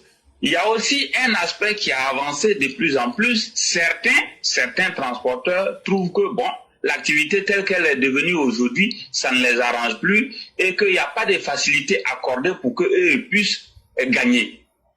Les gens le disent souvent, hein, je n'en sais pas plus. Mais une chose est sûre, il va falloir que le gouvernement prenne des décisions pour aller dans le sens du renouvellement du parc auto. Mais il faut aussi prendre des décisions dans le sens de l'inclusion de l'activité du transport. Surtout pour beaucoup d'acteurs qui vivent de cette activité-là. Je veux parler des chauffeurs, je veux parler des syndicats, je veux parler des apprentis, je veux parler de ceux-mêmes qui sont propriétaires de voitures. D'une manière ou d'une autre, si vous exercez déjà dans le secteur du transport, il va falloir que vous vous intéressiez à cette activité. Et ce que je veux proposer, c'est que le gouvernement procède au recensement de tous ceux qui travaillent dans le secteur des transports, sans exception. Et après recensement, on va faire des propositions aux uns et aux autres. Il y a des documents à avoir, il y a des conditions. Une fois que vous remplissez les conditions, on peut vous donner une voiture, vous allez travailler pour payer un peu. Mais il faut aussi montrer que vous êtes honnête et puis il faut montrer un sens de responsabilité. Je pense qu'à un moment donné, ce que je viens de décrire là, ça va commencer. Mais la réalité, c'est qu'on a constaté que ça n'évolue plus. Qu'est-ce qui fait que ça n'évolue pas? Il va falloir aller un peu plus vite. La voiture aujourd'hui, c'est un besoin vital. Parce que comme quoi, je vois certains dire souvent, je n'achète pas voiture, je n'achète pas voiture, je n'achète pas voiture. Eh bien, si vous n'achetez pas, vous allez monter dans pour quelqu'un, soyez-en sûr. Parce que si vous voulez vous déplacer, si vous n'avez pas de voiture, vous serez obligé, bien entendu, d'emprunter pour quelqu'un. Donc, il faut que quelque chose soit fait pour soutenir activement ce secteur d'activité, mais il faut que quelque chose soit fait pour rendre ce secteur d'activité inclusif à ceux qui y travaillent déjà, et il faut que quelque chose soit fait pour améliorer ce secteur d'activité. Donc, voici ce que je voulais dire. Si vous avez quelque chose à ajouter, je vous écoute. Merci beaucoup. Merci beaucoup, le concurrent. Vous avez évoqué plusieurs thématiques, mais dans le même corps. Les voitures qui roulent au gaz, la vétusté des véhicules roulant sur nos routes, ce qui est aussi l'une des causes qui explique les accidents. Vous avez aussi dit que ces véhicules-là, dans ce sale état, sont toujours sur nos routes avec des visites techniques, comme vous aviez brossé la responsabilité de la structure en charge de la vérification et de l'entretien des véhicules. Et vous avez posé la question. Il y avait le renouvellement du parc automobilier qui avait été annoncé par l'État et même qui avait été implémenté, puisqu'on a vu certains véhicules être donnés. Et tout le monde connaît, ça a été avec joie. Le gouvernement procédait par vague. Mais avant de donner ces véhicules, le gouvernement demandait à ceux qui étaient qualifiés et qui acceptaient de venir subir une certaine formation. Mes chers frères, la question que tu poses, je donne la réponse en partie selon ce que je sais. Toi-même, tu es à Abidjan. Les taxis ivoires, là, il faut aller regarder. De la manière on leur a donné là. Il faut aller regarder l'état des taxis ivoires aujourd'hui. Parce que ces gens-là ont pensé qu'ils peuvent s'amuser et à tromper l'État. C'est ce qui a refroidi aussi l'État. Parce qu'il faut qu'on se dise la vraie vérité. Toi, tu t'en vas prendre un taxi ivoire. Le taxi est bien en forme. Parce que tu n'as pas mis ton argent dedans. Parce que les conditions dans lesquelles tu as eu ce véhicule-là sont tellement faciles. Tu dois travailler pour payer. Qu'est-ce qu'on a constaté? Beaucoup de nos frères, ils ont maltraité ces véhicules-là. Parce que ça ne leur appartenait pas. Alors que c'est un projet. C'est selon la réussite des premiers qu'on pourra continuer à aider les autres. Donc les transporteurs qui ont reçu, la majorité parmi eux, eux-mêmes, ils ont saboté le projet. Et quand c'est comme ça, là, le gouvernement ne va pas continuer à aider les gens à perte. Et puis demain, on va dire, ah, le ministre Koné Amadou a volé l'argent des Ivoiriens. Parce que c'est ça, c'est par ça qu'ils vont terminer. Alors que nous, on n'a pas été honnêtes. Et vous allez m'excuser, mais c'est ce que le prophète des musulmans a dit. Il dit, si tu prends une dette là, que tu veux payer la dette là, que vrai là, si ton intention c'est de payer la dette là, que Dieu même va t'aider, tu vas payer la dette. Qu'est-ce que ça veut dire? Ça veut dire, si tu t'en vas prendre crédit là, et que ton intention c'est de payer cette dette, vraiment de payer là, pour que la dette là quitte sur toi là, tu vas pas prendre cette dette là pour investir n'importe comment. Tu vas prendre soin pour que ça puisse te permettre d'avoir retour sur investissement, et puis tu vas retourner la dette là vite, parce que l'intention est là. Mais quand tu t'en vas prendre une dette, et puis toi-même ton intention c'est de tromper celui chez qui tu allais prendre la dette là, Dieu même va gâter ça. Dieu même va faire que dette là va rester sur toi. Donc c'est ça, c'est dans cette situation là qu'on est. Le gouvernement n'était pas obligé de dire on va renouveler le parc automobile. Mais le gouvernement a pris cette décision de lui-même. Le gouvernement a mis des véhicules en place. Le gouvernement a formé des gens. Mais est-ce que le gouvernement a une école pour dire aux gens d'être honnêtes? Est-ce que le gouvernement a une école pour dire aux gens, soyez des gens consciencieux? Il n'y a pas une école encore pour ça. Et il n'y aura jamais une école pour ça. Le gouvernement n'a pas une école pour dire aux gens, soyez honnêtes. Le gouvernement n'a pas une école pour dire aux gens, ça là, c'est de la réussite que vous allez produire. On va prendre ça pour continuer le projet. Donc finalement là, le gouvernement les regarde dedans. Ce qui arrange les transporteurs là, c'est le désordre. Ce qui arrange les transporteurs là, tant que nous, la population là, ils peuvent nous parquer dans des cercueils ambulants et que nous on accepte, c'est ça qui les arrange. Et par plusieurs fois ici on est sorti, on a dit aux populations, ne rentrez pas dans ces tombeaux roulants là. Parce que si c'est pas le pneu qui éclate, parce que c'est un pneu scié, c'est le véhicule même qui est vétuste, il n'y a pas de frein, il n'y a pas de tableau de bord. Moi, j'ai vu des véhicules sans tableau de bord. Des barras, j'en ai vu. Je suis rentré même dedans aussi. C'est des véhicules sans clignotant. Ça veut dire tout manque. Mais nous, on rentre dedans. Nous, on ne questionne pas la valeur de nos vies. On rentre dedans seulement, il n'y a pas de problème. C'est pourquoi c'est nous, on meurt aussi. Et puis, ça ne va pas quelque part aussi. Parce que c'est le choix que nous, en tant que société humaine, on s'est donné. Le choix de la médiocrité. Le choix de ne pas exiger ce qui est bon pour nous-mêmes. Si c'est nourriture pourrie, tu veux manger là. Mais nourriture pourrie est moins chère que bonne nourriture. Donc on va te donner ce que tu aimes. On offre à une société que ce qu'elle aime. On aime la médiocrité. Les transporteurs vont continuer à nous servir la médiocrité, que ce soit dans les transports publics. Pourquoi les cars ont changé? Les cars ont changé quand il y a eu la concurrence. Et Dieu merci, grâce à Nzikan. Pour Nzikan, depuis les années 80, mais les gens ne voulaient pas copier le modèle là. Les gens étaient dans les 504. Après, c'est devenu les Massa. Après, c'est devenu les Sozani. Après, maintenant, ils ont commencé à faire les petits mini-cars. Aujourd'hui, là, tout le monde est en train de copier ce modèle là. Mais jusqu'à mettre climatisé. Jusqu'à après, on met film dedans, télévision, tout. Quand tu es dedans, tu penses que tu es dans l'avion. Le développement là, c'est une question de mentalité. Et c'est nous qui devrons, en tant que société, imposer à ces transporteurs là, vos pourritures de véhicules, on ne rentre plus dedans. Mais les Ivoiriens ne prennent pas conscience. On n'a pas une société civile pour conscientiser les Ivoiriens. Faites journée morte. Si on fait 2 jours de journée morte, on ne rentre plus dans les vieux véhicules. Tu vas voir que les gens vont aller prendre les véhicules là. Et ils seront corrects. Mais si nous ne jouons pas notre rôle et que nous voulons le meilleur, on n'aura pas le meilleur. On aura toujours le pire. Et le pire là, c'est ce que nous méritons. Chers frères, c'est très bien d'avoir exposé cette problématique pour qu'on dise certaines vérités en public. C'est les gens qui ont reçu les véhicules n'ont pas été honnêtes. Certains même là, ils ont travaillé. Et il y a des cas quand t'expliques, ça fait mal. Et après, ils viennent dire que le peu d'argent qu'on leur demandait pour déposer chaque jour, là, qu'ils n'ont pas ça. Toi, tu travailles dans ta vie, tu as circulé. Quand c'était entre un peu ton doulatier là, tu donnais le gué la chute tous les jours. Pour doulatier sortait. Pour le colorant sortait. Pour toi-même sortait dedans. Ça même là, lui aussi gagnait pour lui dedans. Mais tout ça là, comme le gouvernement dit maintenant, on va t'arranger. Toi-même tu vas rouler un peu, tu vas payer un peu. Vous pensez que le gouvernement est bête. Le gouvernement là, ils n'ont pas sac d'argent. Quand quelqu'un a raison dans quelque chose là, il faut dire. Quand le gouvernement n'a pas raison dans quelque chose là, comme affaire de justice là, nous on va pas cacher, on va dire ça. S'ils veulent, on va mettre nos noms sur la liste. Mais quand ils ont raison dans quelque chose aussi là, faut pas aussi cacher.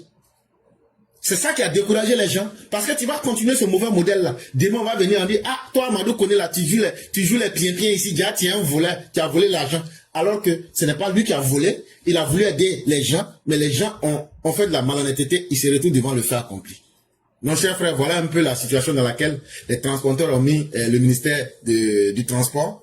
Et ça fait même que, même aujourd'hui, moi-même, si tu me demandes, je vais même dire, on n'a qu'à arrêter ce projet-là. Parce que, faut pas un jour vont gâter le nom des gens du ministère des Transports. Et puis, nous, la population, les cercueils roulants qui nous arrangent là, tant que nous, on peut continuer à faire avec ça, on n'a qu'à continuer jusqu'à le jour où on va voir que ça va plus nous arranger là. Si c'est pas gaz qui va nous brûler, ça sera les véhicules là qui vont nous conduire à la mort. Quand le jour qu'on va arriver à comprendre qu'on doit faire un choix, et le choix du mieux. Parce qu'il ne suffit pas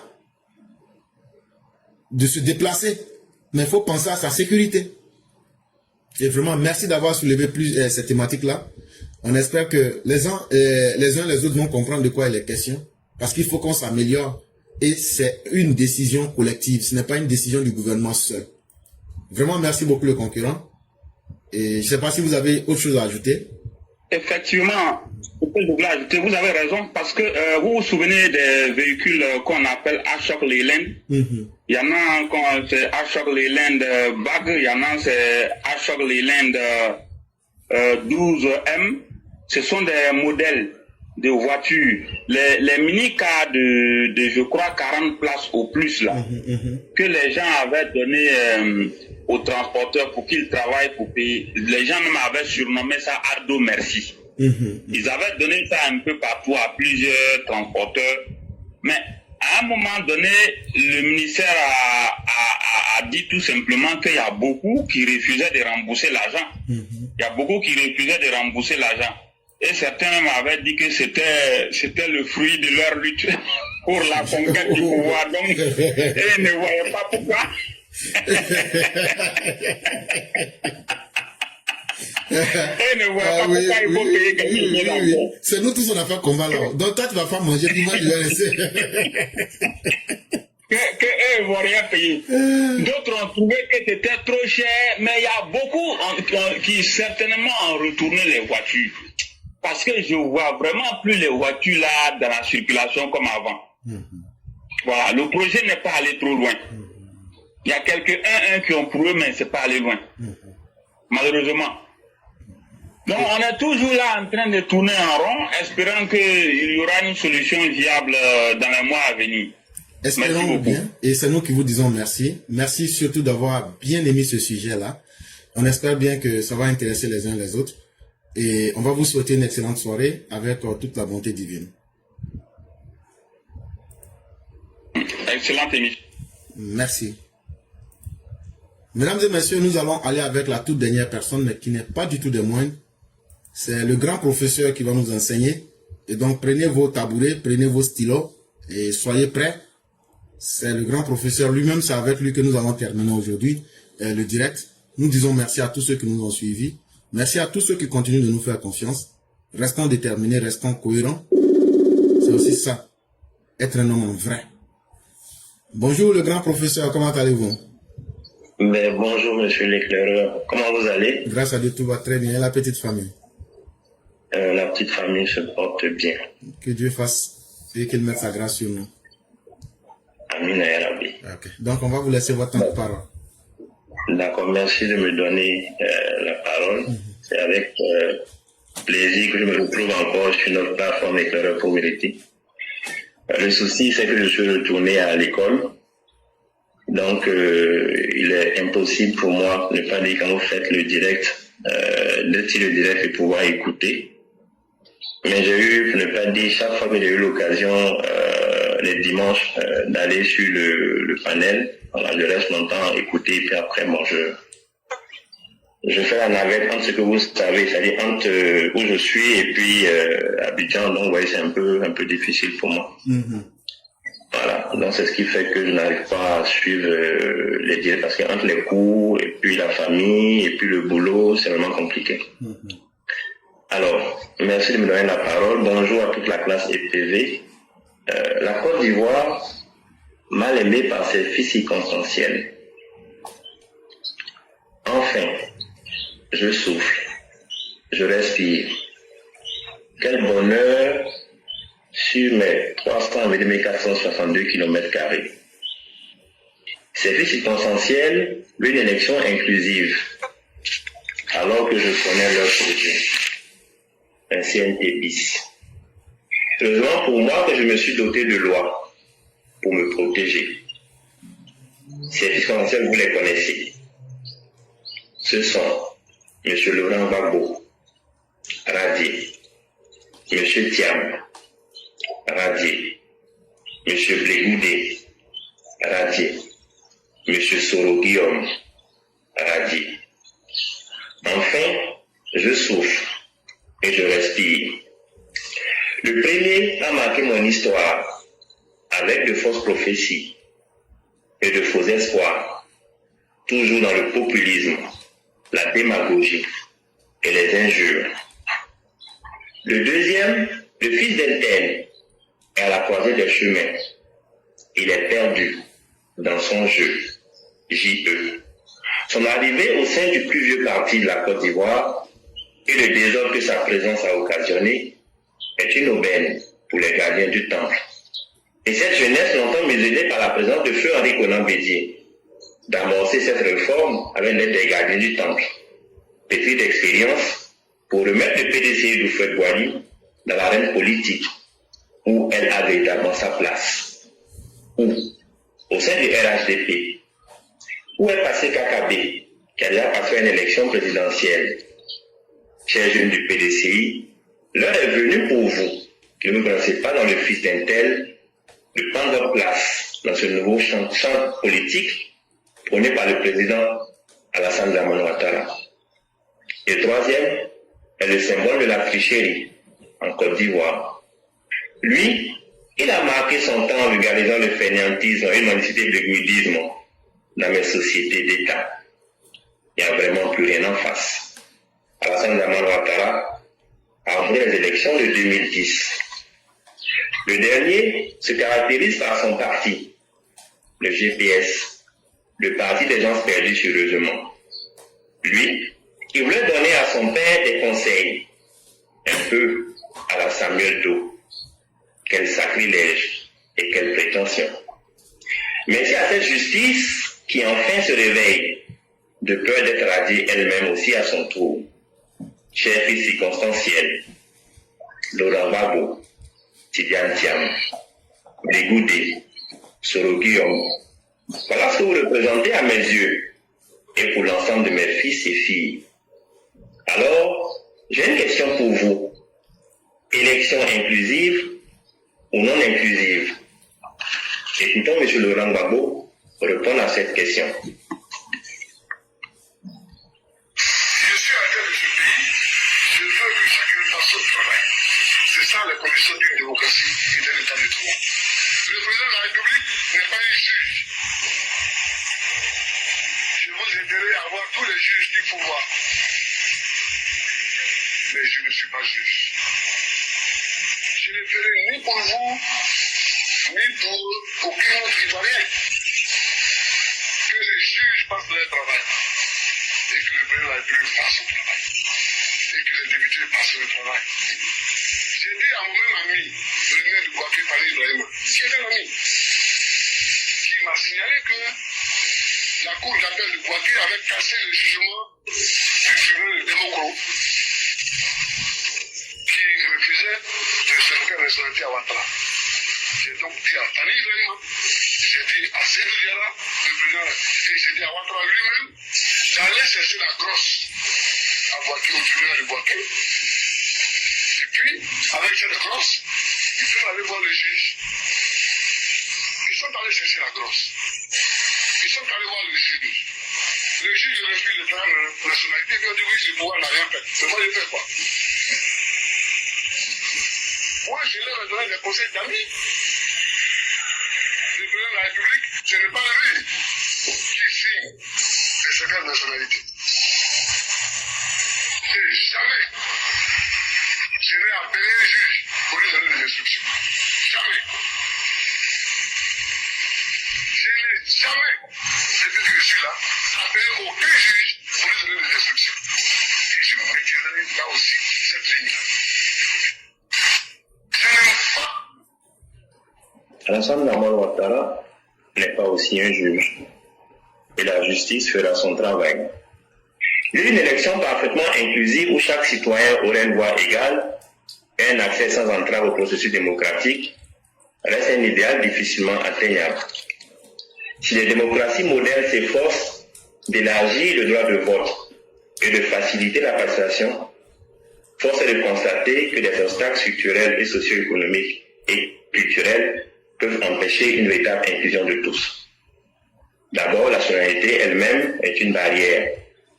Des milliers de personnes, des résidents étrangers non naturalisés, des expatriés, parfois même des citoyens expatriés, sont exclus d'office du corps électoral, même s'ils contribuent au développement de cette société et sont affectés par les décisions politiques.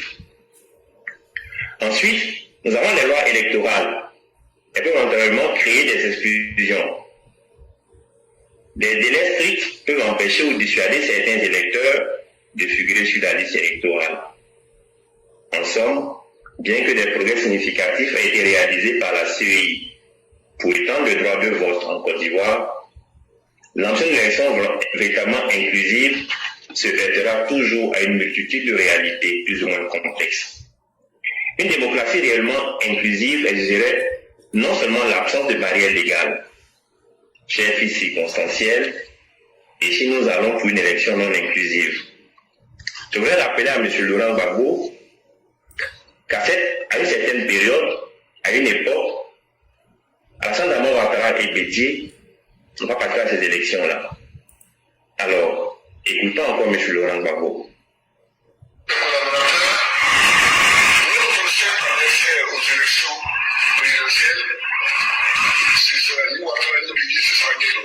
En Côte d'Ivoire, l'annonce hier soir des candidats retenus pour l'élection présidentielle a été rejetée la candidature de l'ancien Premier ministre Ouattara ainsi que celle de tous les représentants de l'ancien parti au pouvoir, une annonce qui n'a suscité aucun débordement. Éric Meunier, Régional.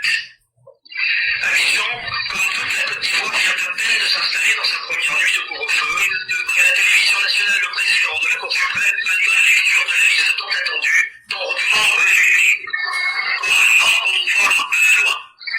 L'exécution de candidature de Alassane Ouattara, nommé élu constant, exit l'ancien Premier ministre de l'économie Alassane Ouattara, exerce le président élu Henri Conan Bédié, hormis le socialiste Laurent Gbagbo, tous les principaux adversaires du chef de la Junte, le général Gaye, sont éliminés de la course à l'élection présidentielle. L'élection d'Alassane Ouattara était attendue, appelant ses partisans au calme, l'intéressé l'ont dénoncé par moi ce matin une injustice, autant par avancer toute légitimité au scrutin du 22 octobre prochain. J'espère que la communauté internationale saisira cet élément de trucage et que par conséquent toutes les conclusions pourraient être tirées. Il serait inconcevable que les ressources des contribuables français, européens et autres soient utilisées pour essayer de conforter une mascarade et mettre en place une dictature de manière légale en Côte d'Ivoire. Essayez en revanche, c'est la surprise. Aucun de ces 6 candidats n'a été retenu. Le poids lourd de la politique ivoirienne, l'ancien parti unique, celui d'Oufouet, l'armée de Bédié, n'aura pas de représenté personne. Une élection par sa nature même est un événement empreint d'exclusivité profonde et multifacette. Ce n'est pas un simple sondage, M. Tidiane Thiam, ou une consultation informelle. C'est un processus formel encadré par des lois qui confèrent légitimité unique aux individus et partis politiques désignés pour nous gouverner. Malheureusement, vous, chers fils circonstanciels, vous êtes frappés par les lois que nous sommes librement dotés. Le résultat de vote n'est pas constatif, mais impératif. Le président de la République obtient un mandat clair pour mettre en œuvre son programme comme le fait Alassane Dramane Ouattara. Et les perdants doivent accepter le verdict des urnes, une chose que vous n'êtes pas prêt à assumer. Toutes ces alliances, le CAP et la dernière en date, visent un objectif, semer le désordre en Côte d'Ivoire. Le pouvoir obtenu par les urnes est considéré comme le plus légitime. Une légitimité que vous avez rejetée en 2020 à travers votre CNT. Même démarche, même scénario. Mais cette fois-ci, tout ce que vous voulez atteindre, pardon, c'est de nous faire croire que le 1 plus 1, plus 1, plus 1, plus 1, PDCI, FPI, PPACI, COGEP, MGC serait supérieur au RHDP et préparer les esprits faibles en mettant en avant la fraude. Vive les élections non inclusives en Côte d'Ivoire. Monsieur l'éclaireur, je vous remercie. Merci. Merci infiniment, le grand professeur, et de très belle manière, vous avez mis fin à cette émission, non seulement en interpellant les Ivoiriens consciencieux, mais en mettant toute la laideur de l'opposition ivoirienne à nu et en face du peuple. Voilà des gens qui ne valent rien, individuellement comme globalement, qui disent si on se met ensemble là, on va tromper les gens pour dire comme on est beaucoup là, et puis les gens vont nous croire. C'est là on a invité l'ONU, l'UA, la CEDEAO, pour venir mais vont voir la réalité. Tous les membres de l'UA, tous les membres de la CEDEAO, tous les membres de l'Union européenne là, dans chacun de leurs pays là, où des individus violent la loi, demandent qu'on viole la loi pour leur faire plaisir là, on va leur demander, ils n'ont qu'à montrer le pays où les opposants disent de violer la loi pour leur faire plaisir, ils vont montrer. Des deux.